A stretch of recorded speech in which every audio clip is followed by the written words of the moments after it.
We've got quarterback Ryan Sorsby. Questions for Brendan? Brendan found, maybe not as much as you'd like, but you found some rhythm in the BYU game. How do you spin that forward and keep it going against TCU?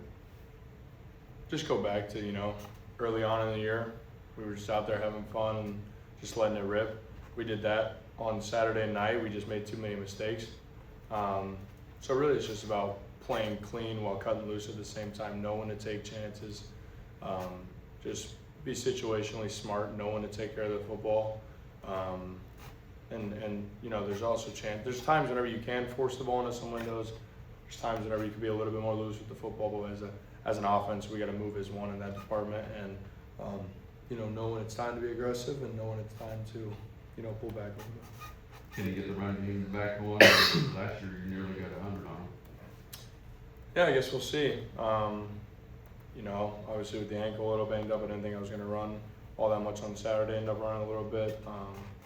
And then you just never know. TCU is a very multiple defense. They do a lot of different stuff. We'll see how they end up playing it, but we'll be ready for whatever.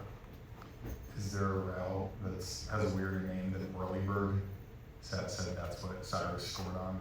No, yeah, that's probably our most, fun route name, I guess you could say whatever you want to call it. But no, it was definitely, I guess, a fun route name, and it was fun to watch him, run right around the guy wide open. So, no, it was definitely a good time. We got to find a way to keep scheming guys open like that. Really good concept. So, props to Sad and our offensive staff for dialing that one up. We talked to Seth a lot about subbing and how much you guys do it. You seem pretty frustrated after the game with BYU's game. Is there a part of you that when you see guys going off the field, you might have to wait for 15 seconds? The second, and I knew that we would have to sub obviously because we got Lozo out there that we're not gonna put him out wide for sure. So when you pick up the first down, there's a chance that you're gonna sub. It was just whenever it hit me, I was just like no. Because I just knew they were gonna sub, which as they should, like I said, post game. But just one of those things. It's just a part of the game. So we just gotta, just going forward next time, just have a plan and let's clock it or whatever. And obviously we didn't have that plan because Lozo was out there, but we'll move past it and we'll go from there. 2 of the interceptions over the last 3 games have been of the arm punt variety. Is that just let's get it down there and see if we can get somebody to make a play? And does Max take exception with that when you get back over the sideline?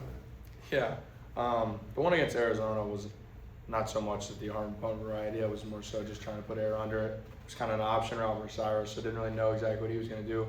This one was, scramble, barely underthrew it, and he just made a good play on it, kind of undercut it. So Max usually doesn't give me too much grief for it. I'm sure I would like to think that he would get a little bit farther than, I got it, but he'll give me a hard time every now and then and say nice punt or something like that. But we'll go back and forth throughout the game, and if he ever shanks one or something, I'll give him a hard time too. But that doesn't happen too often, so I got to capitalize on my opportunities. Brendan, obviously this week might be a little bit more heavy for you with the opportunity to go back home after the 3-game losing streak. How excited are you to have that opportunity to have this full circle moment and play close to home and then get this thing right? But how do you keep that level-headed mindset, the opportunity to play in front of friends and family and then get this thing right and do it boldly? Yeah, it's obviously a game that I've had circled just because I know how many people are going to be there, and that it's really close to home. So it'll be fun to be back and see a bunch of family and friends that I haven't seen in a while. But at the end of the day, the goal is to go down there and win. And I think as a team we're disappointed about these last few weeks and what we've missed out on opportunity-wise, but we know the opportunity in front of us, and we're excited for this opportunity. It'll be a fun one. Internally for the locker room, how important is it to get to 8? How much better does that look to you? It seems significant from getting 7 to 8. How do you guys look at that? Yeah, 100%.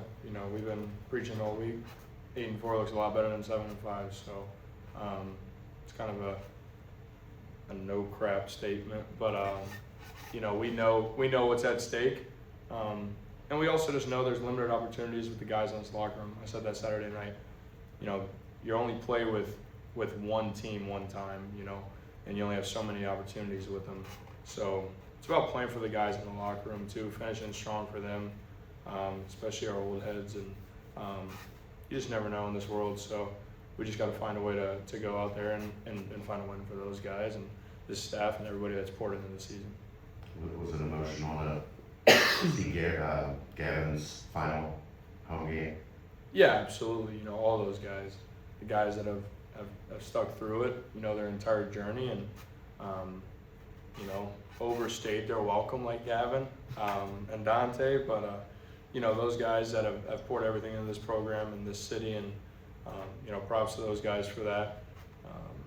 And just, you know, huge part of our success and a huge, you know, part of this organization and program success. So definitely sad to see them go. Dante had a Himmler out there for his senior day. If there's one person you could add to your senior day from inside the building, who would it be? Stipe? It had to be Stipe, you know, all the talking points that he gives me, you know. That's actually a really good question. I don't know, there's a lot of people in this building that, you know, have helped me get to where I am. You know, you think of Aaron, who you're going to be banged up all throughout the season, and him and his staff are getting you ready. You got Nico, who, you know, I looked horrible whenever I first got here, slightly less horrible now. So props to him and his staff. So, and then just obviously our coaching staff as well and everything that they've done developing my game. So, you know, props to a lot of people in this building, and that's a really good question because I don't really know. I would have to think on that one for sure.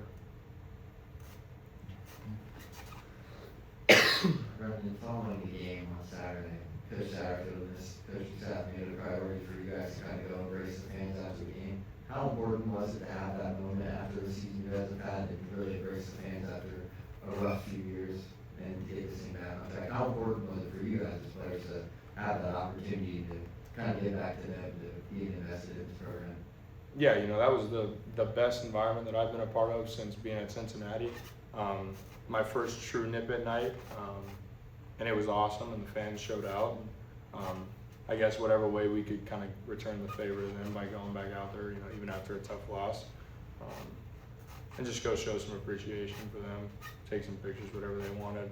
So, no, yeah, really appreciative for the fans showing up like they did. You know, even through the lows of the season.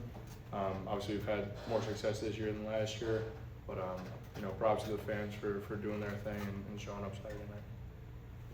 Any other questions? Thank you. There you go. Tell Keegan it was